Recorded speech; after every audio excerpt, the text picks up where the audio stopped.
Hey there, I'm Curly, and welcome to Unfiltered and Undiscovered, the podcast where three music lifers dig into the songs, the stories, and the legends of music that may not have crossed your radar yet.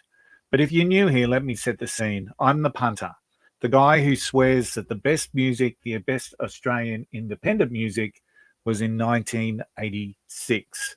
I've got the record collection to prove it. Now, joining me each week, I've got Braggy. He's a lifelong muso, a dreamer that's still waiting for that one song of his to go viral. He knows his stuff and he loves digging into lyrics. And of course, we've got Rossi, the roadie, the manager, and the guy with the story about every band that's ever plugged into a pub PA system anywhere from Perth to Parramatta. Together, we get unfiltered with the best undiscovered artists across Australia and occasionally the world. And occasionally, we also talk a whole lot of rubbish around artists that we already love. Let's get into it. Hey y'all, I'm Alison Asarch from Nashville, Tennessee. Hey, I'm Sean Fraser from the Ritzy Kids Hunters. This is Johnny from Rail Motor. Hey, it's Shane from Blind Season. Hey, it's Rob Stanier, and you can check out my music on all the streaming platforms. Check out my latest music on all the streaming sites. Check out my debut album on all streaming platforms. Check out our new debut album. Check us out on Spotify and Apple Music. And you're listening to our friends, Braggy and Curly. My favorite bands from Australia. You're listening to our friends, Braggy, Rossi, and Curly on the Unfiltered and Undiscovered podcast. Hey there, everyone. It's Curly here, and welcome to episode 214 of the Unfiltered and Undiscovered podcast. We are three old blokes, one obsession, and that's music that matters. We've got unfiltered chats with undiscovered artists. Every week on the pod, it's guitars, grit, and the good stuff that you're not going to hear on mainstream radio. This is Unfiltered and Undiscovered, and wherever you're listening or watching, please hit that like and subscribe button so the algorithm helps find us and then in turn helps find the artists that we feature on the podcast. A little bit of news to kick off. Of course, I've got my good friend beside me, Rossi from Sydney. But you will notice that Braggy is not here. Braggy's gone part-time again. He thought it was much wiser for him to go to day one of the Adelaide test, and he's probably a little under the weather, I would imagine, at this late stage of the day. Rossi, your thoughts? He told me he was on a flex. A flex day. We're not the public service, Braggy. Oh, my God. Yeah, I think he's having a great day at the cricket and looked like a lovely day in Adelaide today, I think. Yeah. It's going to be 40 tomorrow. Yeah. Oof. The Aussies were going okay, I think, weren't they? Yeah. Over 300 for the day. And 8 for 326, but I hope he's staying hydrated. I'm sure he is. I'm sure he is too, or out under the tree at the whatever he was going to do there and talk the West Indian end. Hey, just a little bit of news about last week's show. So we ran with the title after talking with Chloe Marks and the Mayhem. When I get stoned, I talk to God. So we ran with that title. And our show was archived and failed to be seen by anyone on Apple Podcasts because of it.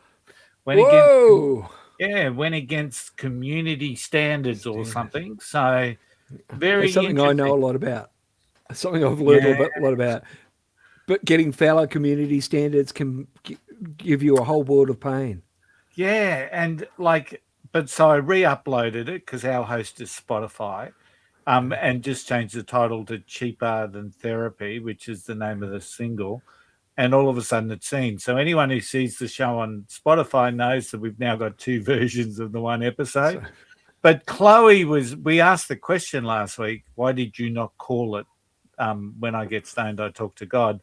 And now we know she made a really good choice because who knows what could have happened.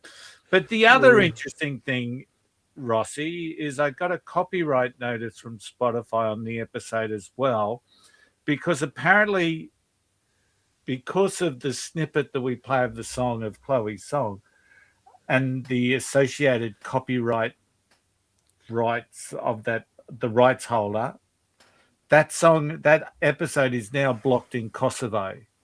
So How there's see that's bots gone crazy, isn't it? Really, It is. it's Help bots me gone understand mad. that. Yeah. I don't know. Look, yeah, the vagaries of dealing with the bots and dealing with that sort of stuff. I've been delving in it, and it's crazy. The digital world and the bots get. I think I told you a friend of mine had got a warning letter from a lawyer in Melbourne about a photo that had been on his website for 7 years. Yeah. And it was going to cost you, if you wanted to fight it, would have been $10,000 a day to take a silk to the federal court. Yeah. Unreal. No, It it's is. not. It is really, really like I cannot understand that. And a lot of the pods that I listen to have suddenly changed their intro and outro musics to some really boring shit. I might throw that in. And I'm wondering if they had the same issues with intro and outro music as we did. And in so many ways, I mean, think what you like about AI music, but at least if you can produce a jingle or a snippet or a song through AI, it doesn't seem to be getting picked up as copyright. So it's almost like they're driving you're right. It's almost like they're driving people into the AI software world. So. Someone makes a quid out of it, they'll find a way to stop us. Yeah, absolutely. Hey, let's introduce our special guest. He's sitting there very patiently underneath. Listen to the old blokes ramble on. Yeah, grumpy old man, right? Yeah. And John Stokes is our special guest tonight. He's the definition of a true Australian adventurer. He's a sheep shearer, a dirt bike champion, a rodeo rider, a hang glider, a marathon runner, and just to top it all off, a commercial air pilot. As I think he's been guided by his dad with the concept of you are an adventurous spirit. And I say, Dad, life is short, so why limit yourself? So please welcome John Stokes to our show. How are you, John? How you going? Pretty good, mate. Pretty good. We've both been taken a bit aback reading your off music CV. I was glad to hear that you're not a fantastic cricketer, which made me a little bit happier. No, I'm definitely I'm looking for cow corner if I'm playing. If I can get hold of that bit of leather on Willow and smack it, that's about as good as it gets with me. Yeah. I reckon we'd be in the same grade. Yeah. Fantastic. So we've been having a listen to a wide variety of your material, and like there seems to be quite. I don't know, Curly, and we're having a bit of a quick chat offline before, and there seems to be a diverse selection of what you do. I will say some of the guitar playing on your records, I'm as a guitar guy, I was very, very impressed by some of the playing on it. The acoustic stuff sounds great too, I've got to say. But now we know you've done shearing and radio and dirt biking and commercial flights and all that. When did you realise that music is something you wanted to do, and how did that come to the top? How did they get to the top of your list?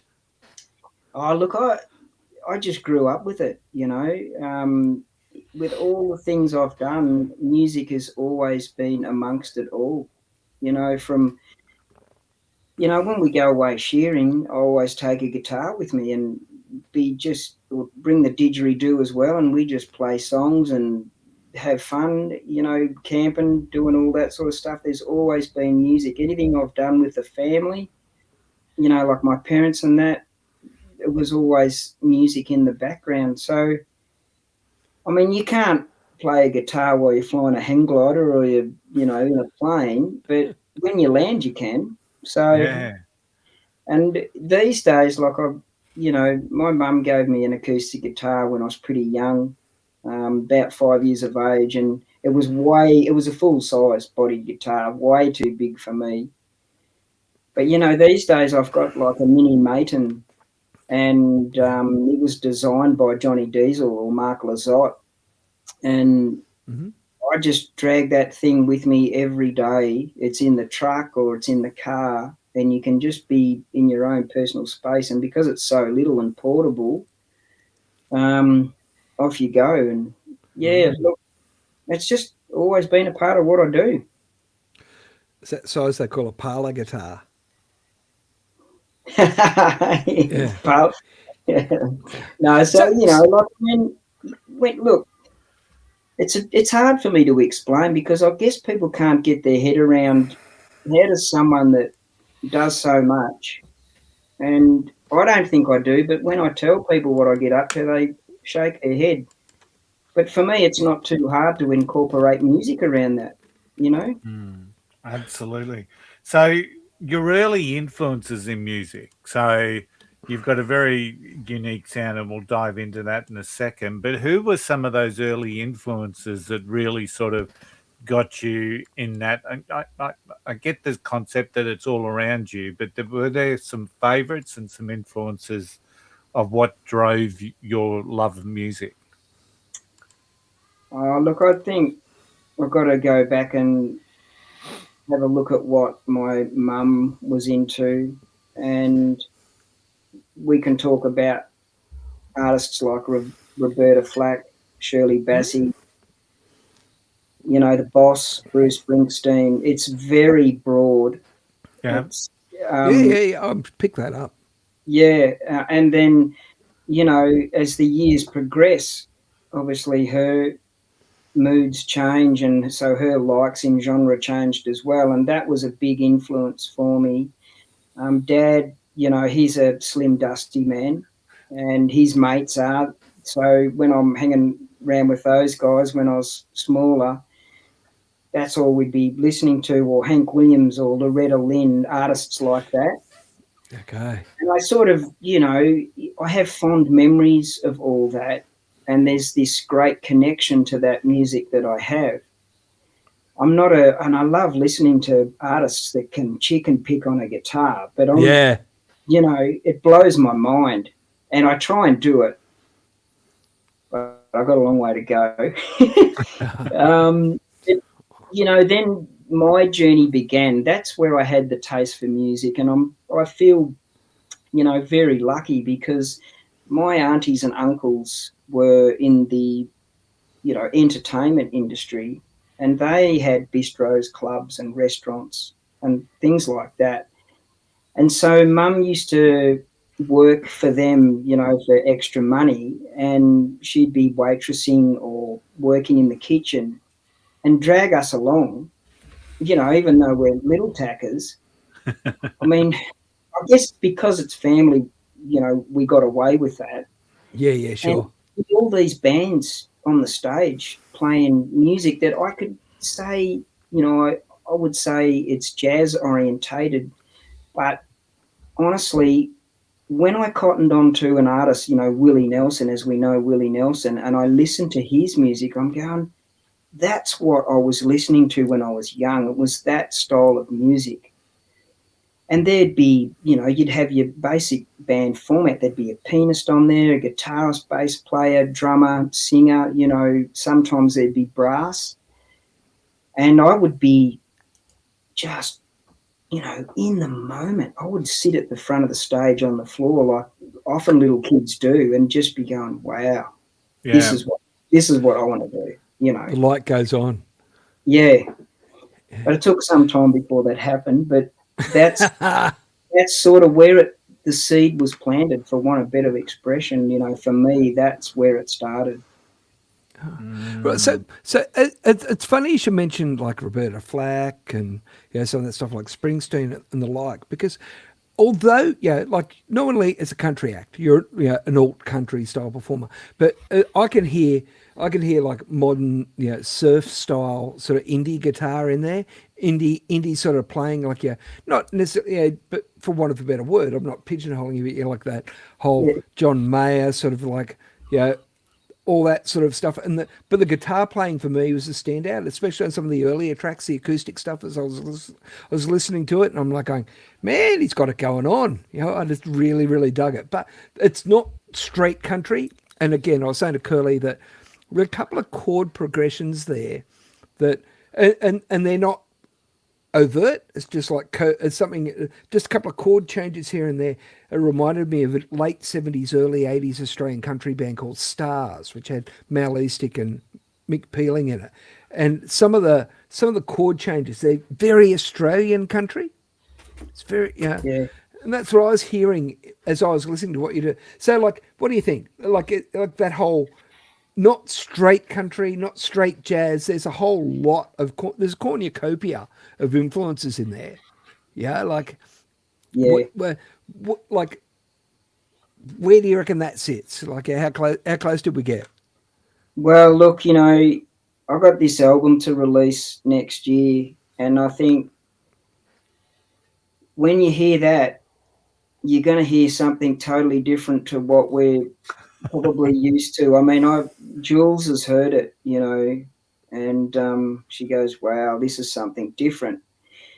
So the other influences that I've had, because I'm very transient with music when I listen to it. I love music. I just can't express that enough. It's part of me. If I didn't have music in my life, I'd be locked up in a padded cell,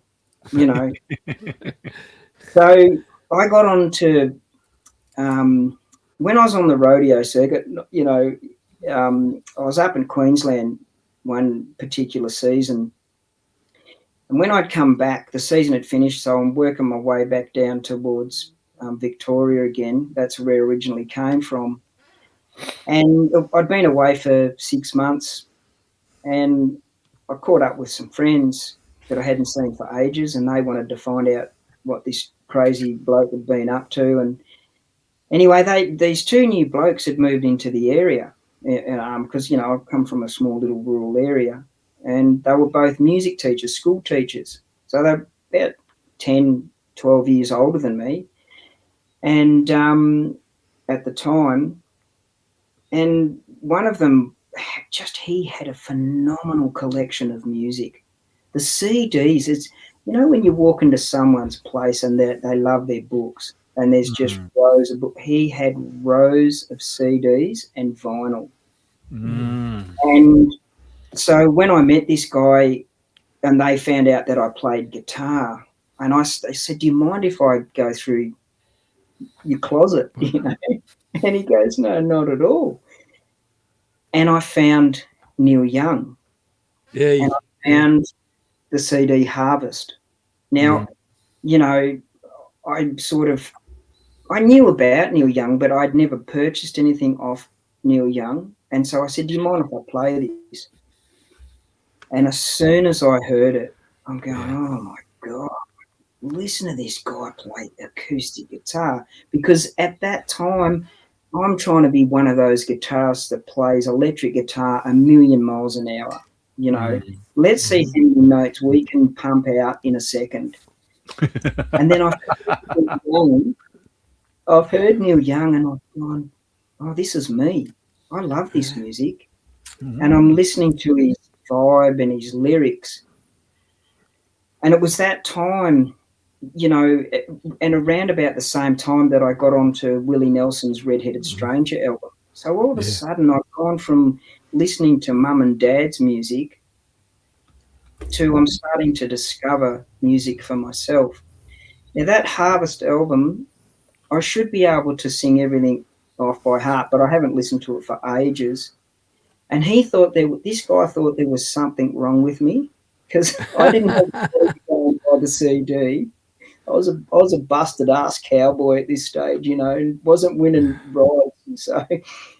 And I used to go around to his place, and particularly in winter, we'd have the open fire going, and I'd just lay on the floor, put this CD on, and listen and listen. Wow. And he said, "Hey, mate, are you depressed?" I said, but what I was getting out of that was something that he wasn't getting out of it. As a guitarist, I'm just going, I need to learn to play like this. So this is where I started evolving, and then I started searching this. Then I got into Willie Nelson, the Red-Headed Stranger, and I'm listening to Willie Nelson play guitar. I'm going, mate, he's playing this guitar like it's falling apart.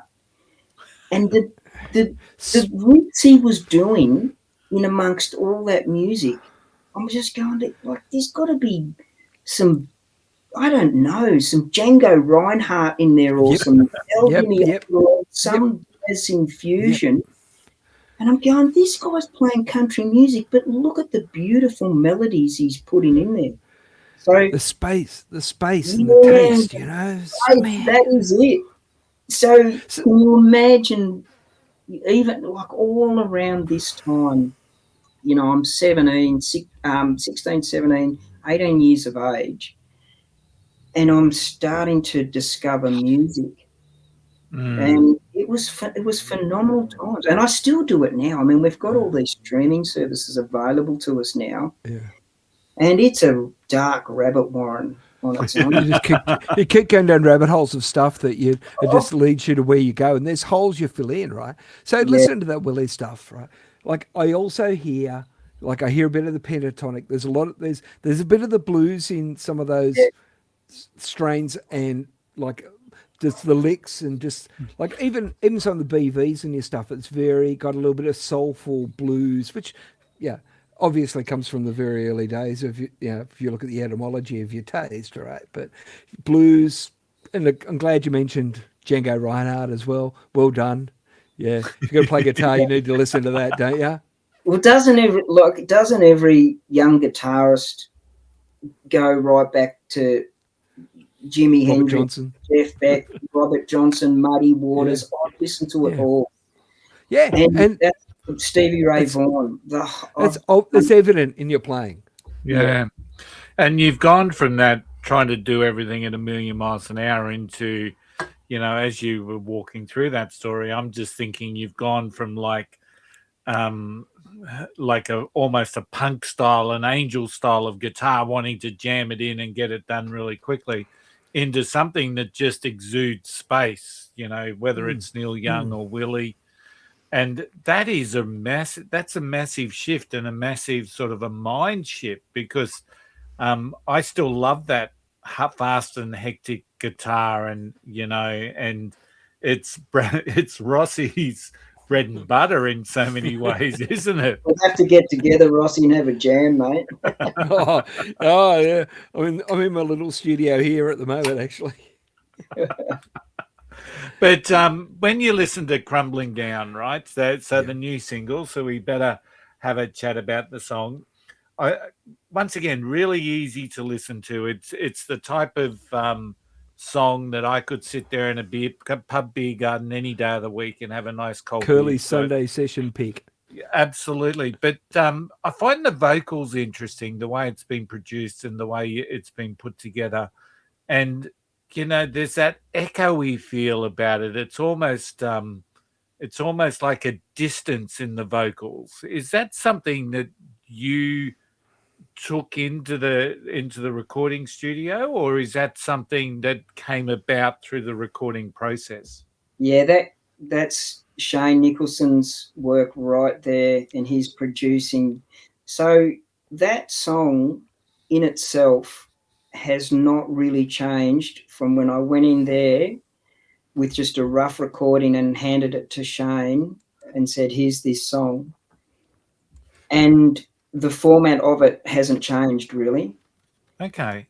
Just that when he heard it, so all the acoustic guitar still plays through the whole song, but obviously we've incorporated the band into it.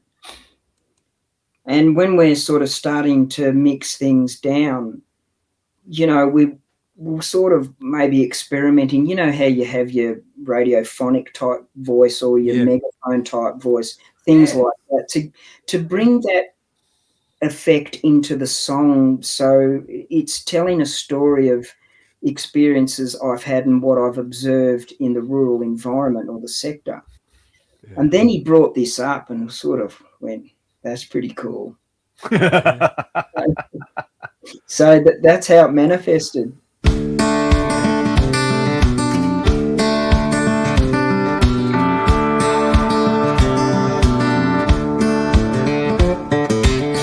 Broke glass from a window pane, laying in the churchyard, dust growing on an old well, that sermon was.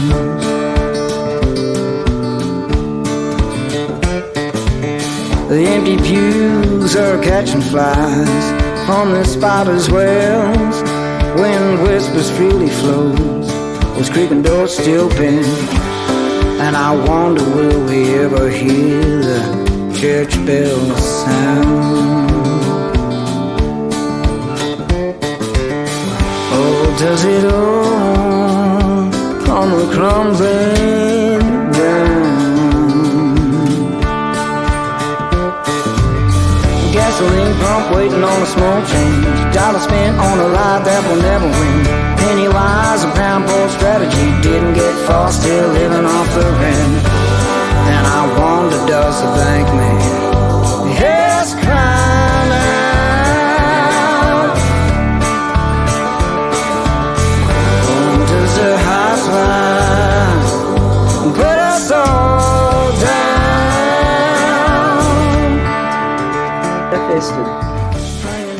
It's massive. It's like a massive departure from, like, I was listening to stuff like Dear Mum, right? So it's entirely different, like sonically not too dissimilar, but still like a departure from that, right? So there's an evolution going on here. Oh, there's a big, really, I've got a smile on my face because I can't wait for you to hear the album. Yeah. And I have progressed so much in the last 3 years, it's even mind altering for myself. And I'm not into substance abuse, but it is something that I'm really enjoying. I'm in this creative space at a moment that I've never found myself in before. I've just finished another song, so I'm working towards another album now. Because Shane said to me, "You can't sit on one album, mate." I've already probably got about 7 songs that I think will cut it. Yeah. We've recorded one. It hasn't been mastered yet. But where I'm going now is heading down a track that, if I could say, would be similar to artists like Malcolm Holcomb, Caitlin Canty, Kevin Welsh. Now, here's a little story that you might find, the listeners might find funny. So when we're in the studio, I'll be totally honest, I'm a bit of a fanboy. I'm a big fan of Shane, so I had a bit of fanboy syndrome. I'm thinking, God, I'm in the studio with Shane Nicholson. This is pretty cool. Never in my wildest dreams I think this would happen. It's always a good way to be, I reckon. Yeah. Well, you're allowed to enjoy life, aren't you? So anyway, he said to me, I think it was about day 2 or day 3, he said, "Oh, have you ever heard of these artists before?" And he mentioned Kieran Kane, Kevin Welsh, Daryl Scott. And I said, no. And he said, have a listen on the way home. It's a 2-hour drive each way because I was going back to my parents' farm. So they were big days. And bang, I just brought it up on the, streaming it. And on the way home, I listened to these artists. I'm going, oh, my God, this is my music. I felt it straight away. Yeah. And I'm a very touchy-feely, I like to feel music type person. I can go and watch any artist, and if they're resonating with me, it takes me to a different dimension. And on the way home, I went down that rabbit warren, and up popped this artist, Malcolm Holcomb. So I've just gone play, and the first song that came out was Not Forgotten that I listened to. And I'm listening to that lap dobro. And like I'd been watching Bill Chambers at Tamworth Country Music Festival, this year, watching him do all this stuff. And I've heard this and I'm going, oh, I've got to learn this instrument right now. So I get back into the studio with Shane the next day and we're working away and doing things and we're just about to have a break. And he goes, oh, by the way, did you have a listen to those artists? I said, yeah, I did. And he goes, I forgot to mention another artist, Malcolm Holcomb. I said, yeah, he's cool, isn't he? And he goes, he goes, oh, did you listen to him? I'm going, mate, he is just phenomenal. So I've sort of, got onto Caitlin Canty now. And I love her music and her vocals and the structure of everything she does. So, I went to the Jag Sheep Station Songwriters Retreat earlier this year, and I had a one-on-one session with Jen Myers, who sings on Crumbling Down. And I said to her, I just feel I'm starting to flow out of trying to be this Stevie Ray Vaughan, Jimi Hendrix, I don't know, guitar virtuoso style. Yeah, and I'm discovering all this stuff that's got space in it. And I said, to me, it sounds so big. And she goes, hey, you are allowed to go wherever you want to go, Yeah. So that's what I'm doing.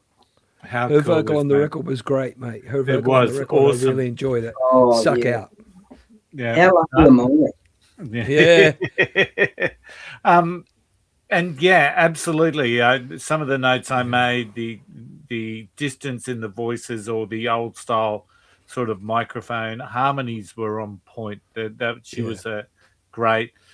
But a lot of your music also comes across, John, for me as the old style preacher type music. The old American Midwest preacher style music, which Battle of Tom Joad. Yeah, it sort of Yeah. conjures up that sort of imagery for me, which I found really interesting. But you've been quite prolific with your recording. I mean, over the last year, you've had a couple of singles, a couple of EPs. You've got a new album coming out, which is going to be different again. So it seems that you're really hitting the groove into what it is that you want to get out there and be known for. Yeah, I think it's very hard, I think, as an artist or a singer-songwriter. I think you have to come to the realization at some point who you are and what you bring to the table and be true to yourself. Yeah. And play or create what it is that comes from you, not trying to be what everyone else is doing that might be making the scene at this point in time. And I discovered this 2 years ago, and I messaged some friends when I was starting to get all this stuff together for doing the album. And I just messaged them. There's three of us, we all play music and we're good mates. And I said, you know what? I've just today discovered that I'm not trying to be someone anymore. I'm accepting that this is all I can do with my vocals. This is all I can do with my guitar playing. People will either like it or they won't. I don't care, because I can just play in my bedroom or out in a paddock and I'm as happy as Larry. You just got to be you, mate. That's exactly it. You can't fake being you. Yeah, that's the thing, right? Yeah. Look. I'm just interested because like you're a solo act, but what's your process when you go out and play? Do you have a band? Have you got side men you work with? How's that work for you? Well, that's the next step. So after Tamworth this year, there's some musicians that I'd like to catch up with at Tamworth and have a chat with them. And I've already sent some music out to some musicians that I would love to bring on board to get a small outfit together, because the music, I can cut all this stuff because I create it on an acoustic guitar. So I think it cuts it playing it live, just solo. But what we've done on this album really will bring it even to a bigger level sonically if I bring the instruments in that we've done on this album. And I just love to do it because I've played in lots of bands and I love it. I love the creativity. And now I would like to be able to bring the great guitarists in, so I don't have to be a great guitarist anymore and just concentrate with playing my acoustic guitar and singing. That's mate. That's what I like. Take the pressure off. Don't have to do all the heavy lifting. Yeah, seen it before. Yeah, absolutely. It, Yeah, absolutely. John, is that you on the didgeridoo? Yeah, because I love the way you've got the didge, especially on Synoptic Flow and Dear Mum. It just sort of sits there and it's almost like it's floating. Yeah. And then just moves in and out of the music. But so you play the didgeridoo as well? Yeah, play the didgeridoo, the clapping sticks that are on there. I was playing the clapping sticks. I did those songs here in Canberra at Amberley Studios with Guy, and it was a great fun process. And obviously I produced all that and discussed it with Guy, so we co-produced all those songs together. And it was a great learning curve for me. But now I realise, and I said this to Shane, I can't produce, I don't have the knowledge. And that's why I spoke to Shane about doing it. You know, it's I don't have an ego, and I'm just happy for someone else to do it. I go there with the song, and this is the format of the music. You show me what we do. And the right guy makes all the difference. Part of creating. Yeah. The right producer, the right mix works wonders, man. Works wonders. And it sounds like you're really in the right spot for that, John. At the Seems moment. to me too, yeah. Yeah. Well, I hope so. I just get some help and make sure Shane doesn't run off, you know. So when you talk about wanting to meet people in Tamworth and have a chat, what's the hit list? What does that look like? Oh, well, look, I'm not going to sort of mention any names because they might watch this and do a runner, you know. Here comes that Stokes bloke. I'm out of here. Sorry, mate, we've got to go. I think, you know, if I look at the format and some of the songs that we're doing, obviously I'd love to bring in lap dobro or lap guitar. I play slide myself, and I've got a couple of dobros, so I tinker with it. Obviously drums, but drums with percussion. So just to give you a little bit of a sneaker peeker, as I call it, on a couple of the songs that we've done, there's like the boran on there with the beat in the background and some brushes and stuff like that. So, you know how you mentioned before, there's this space. There's all this space, but it's the way it's been produced that just cuts it so good. So the art, you know, the musicians that we'd need to bring on board have, you know, those capabilities. So you're looking for a good percussionist, a bass player. You know, I can do the boran, but I would leave all that to the percussion. The trickiest thing is if I do songs like Synoptic Flow or Dear Mum, when I do it on my own, it's a bit of a setup to get that happening quite well. And, you know, so you need a looper, and it's never as good as what you've done in the studio. Yeah, for sure. But, yeah, they're the sort of musicians that I'd love to be able to meet and greet and get together and start getting the process happening. And you've got a couple of gigs in Tamworth? Yeah, so I've got quite a few shows on at Tamworth. The 16th, I'm at the Golden Guitar. There's a 45-minute set there. Then the next day, down at the Peel, down at Nundle. And then the next day back down at Nundle as well. The next day's there's 3 shows on the next day, so that's a big day. We're at the Bluebird Room. I think that's with Adam Harvey, Shirley. Look, there's a few of us songwriters that are going there. Laurie and Shirley, Minson. Oh goodness me, I just can't remember all the names. Yeah, sure. Yeah, it's down to Nundle again. So I'm doing another 45-minute set there with some other artists, other bands that are playing there. Then at that night, it's back into the Toyota Fan Zone stage at 8 o'clock and do a 45-minute set there side by side with another chap. Yeah. Then I think the next day, so that's the 19th, I think I'm at the Oasis. We're 4 days in. I'm tired already. I think I've got 3 days off. Yeah, that's great, man. That's perfect. We're excited about you going to Tamworth, aren't we, Curly? Oh, absolutely. We love Tamworth, and we, considering probably 5 years ago, because of the background of music that Rossi and I love, Tamworth was probably never on the agenda, but now we love the Golden Guitars because we get to meet artists like yourself that are heading down there for the Tamworth Country Music Festival. And if you do end up on the red carpet on Golden Guitars Night, the only invoice you will ever get from this show is to look down the camera and simply say, I've just got to give a shout out to the boys.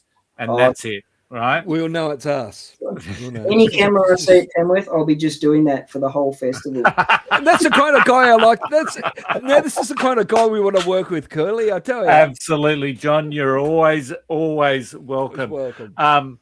So 2 other things that I just want to quickly talk about. I've talked about the didge. I love the didge in the songs and the way it sort of floats in. And you don't hear that a lot in Australian country music. I'm so impressed by the fact that you're looking for this unique thing, because often we talk about, it's almost like a cookie cutter approach now into this pop country style that we see. You know, there's a big anthemic sort of chorus, and it starts off with a bang, you know, the old thing, don't bore us, get on with the chorus. So, but it's almost cookie cutter in so many ways. And when you listen to your music and you take the time yourself to find the space, you can actually, you see it, you feel it, you sense it. You're covering so many of our emotions. But the Bare Soul song itself came across as, I'm not sure if you're aware of the artist Kim Churchill. He's a bit of a one-man band, but there was that, but he's very much like a surfy vibe. But the one that gave me that real surfy, laid-back feel was Traveling. And the way that song is just arranged and the space that's in that song is just well done. That's just well done. And for a country artist to be putting out something that I reckon could pass on a stage at the beach is just well done. Yeah, I got the surf vibe off it too. Like, yeah. That's incredible. So, John. Isn't it hard when you come up with a song and I don't know where it comes from? I just tinker on the guitar like I've always done, and I muck around with alternative tunings all the time, and that is just straight as that song. There's nothing tinkered with that tuning at all. And this beat just came into my head. I'm going, I kind of like this. And I'm thinking, the stomp, the foot, dum, dum, dum, and that's where it came from. And I guess probably got a little bit carried away with the, the instrumental. Guys in the studio's looking at me shaking his head. And he goes, how long's this going to go for, As long as I'm paying, that goes for as long as I want. And even the outro on that, he comes up to me after it. He goes, mate, we're going to have to redo that again because it went for a lot longer. And I said, no worries, I'll do a shorter version. It was, to me, it was just great fun doing that song. And even though I'm talking about being on the rodeo circuit, and it should be this 3-chord, I was on the rodeo circuit, blah, blah, blah. That's what I put the lyrics to. It's John. It's very rare we get a fellow marathoner on the show. Me and my wife do marathons, and we're 6-star medalists. We've done all the world majors. So, but I made mention because it comes through on the PR that your best time was 2:48. And as I said to the boys last week, I don't think John's getting his money's worth because he's doing it in half the time that we do it in. You know what?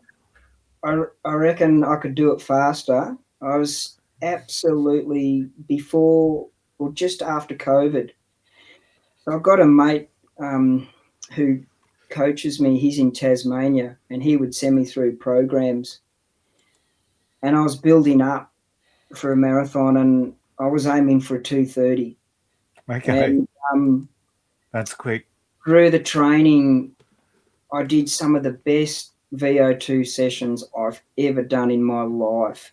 And honestly, I was doing like a 5K warm-up. One of my sessions was a 5K warm-up, and then 2x10Ks, and they were meant to be at 350K pace, and then a 5K cool down. So that's a pretty big session. Absolutely. And that's in amongst you know, probably around a 120 to a 140K week. And honestly, the first 10Ks, I'm doing, you know, 345s, and I'm breathing through my nose. And then you have like what you call like a little bit of a rest in between that, which is meant to be 500 meters, and then you get back on and go again. Anyway, I get back home and I've uploaded it to my coach, and there was a couple of 330s in there, so it's a good pace, you know. Yeah. Shocked myself. Honestly, I've never been able to do it again. And he goes, mate, you're pushing too hard. I'm going, Ben, mate, I was breathing through my nose. It felt so easy. And he goes, geez, you're fit. Yeah. You wouldn't credit it. 4 weeks out from this marathon, I got sick. And, you know, when you're training hard, your immune system's really low. Yeah. Yeah. So I picked up this respiratory thing. Oh, no. And I went and did the marathon, and I got to 30Ks and thought I was going to have a heart attack. Yeah, and literally I couldn't breathe properly. And even in there at 30Ks, I was on for, you know, probably a 240. Okay. The pace was good. Yeah. And I just couldn't finish it. I ended up DNFing, and even the coach said, he goes, mate, I feel sorry for you. You're obviously really fit. And as it turned out, I had COVID. And it took me 6 months to get over that, because I, you know, being the idiot cowboy, I didn't go to the doctor straight away. And when I finally went, she said, oh, look, you've had what's called long COVID. Oh, no. So, anyway, and then, you know, building up for a marathon, not last year, the year before, I was out doing a Sunday long run, which is about a 38K run, and rolled my ankle, and that turned out to be a stress fracture. So, I think I've been back on the bulls. Yeah. I might be better. Yeah. Rossi's probably sitting there saying that's the universe telling you to give up this running caper. I just want to say it's really lovely. I want to thank you both for me being a guest on the Flying Runner podcast.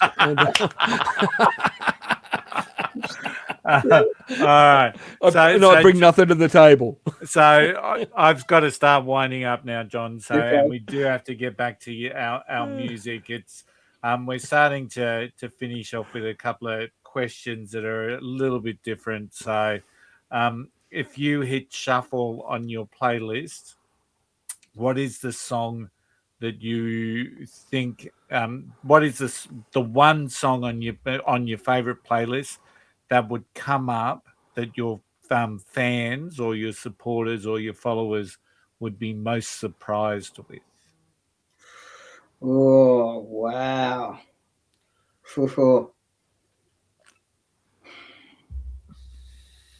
Gee whiz, I am so broad with music. I don't know how to answer that, because honestly, all right, let's go something really obscure here. Robert Fripp. Okay.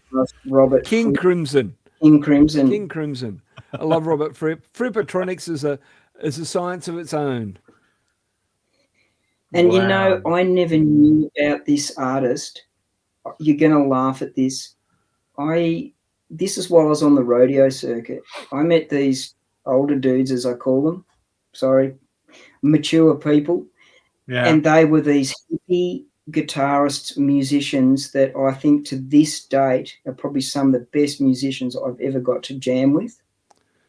And they were right into these artists that I would never, if I hadn't have met them, would never have ever known about them.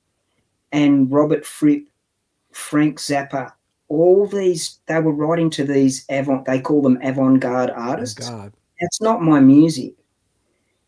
But sometimes I like to just go back and listen to this sort of stuff. And, people might think this is weird, but there's things you can get out of that you can relate to country music. So, Curly, Fripp played the guitar on Heroes. For David Bowie. Wow. Yeah. Okay, didn't know that. That big sonic guitar, that's Robert Fripp. And he's got a fantastic Facebook page with his wife. It's pretty hilarious. Excellent. I would never have picked that on your playlist, that style of music. So anyway, a lot of people who play guitar get that one. But I will say that I reckon throughout the 1970s, I couldn't go to a party without someone sitting down cross-legged and playing The Needle and the Damage Done. Oh, well, mate, that is just gold to me right there. It is, isn't it? It is.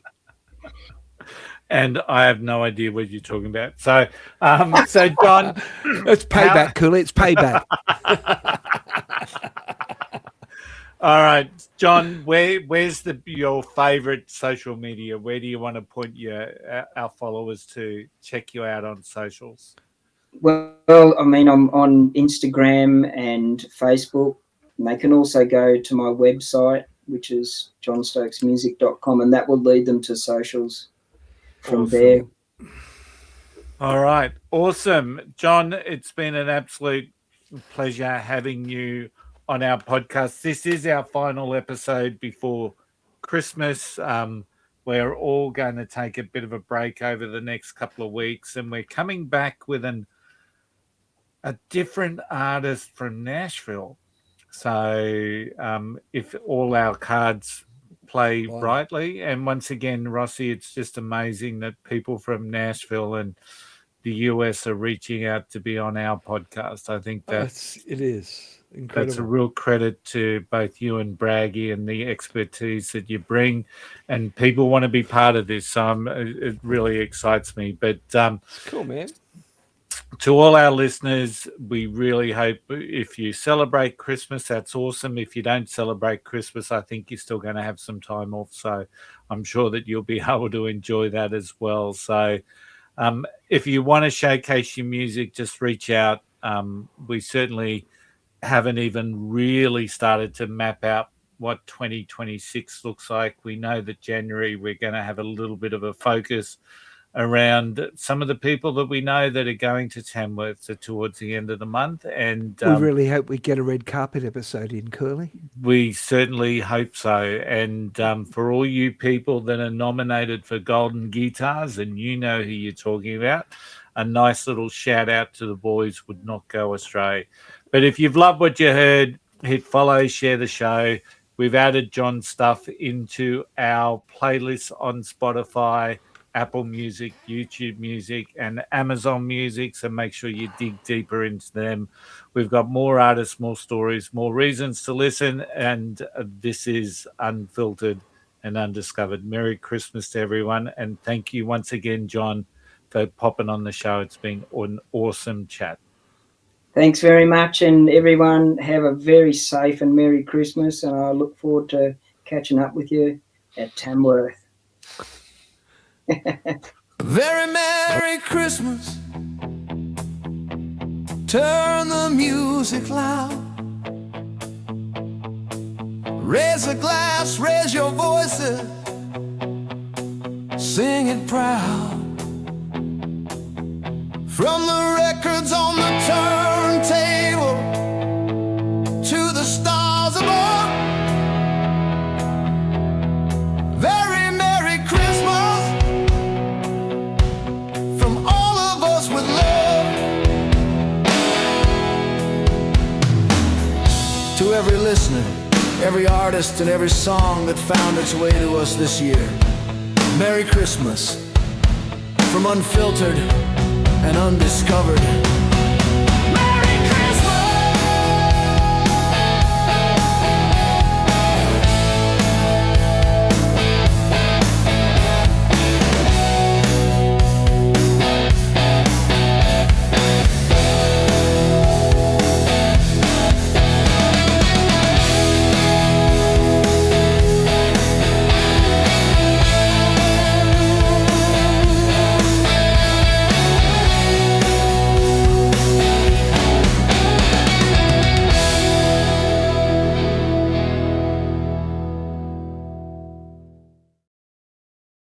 that's a wrap for this episode of the Unfiltered and Undiscovered podcast. If you've liked what you've heard, please do us a favor. Hit follow, leave a rating, and share it with a mate who needs some new music and a little bit of laughter in their lives.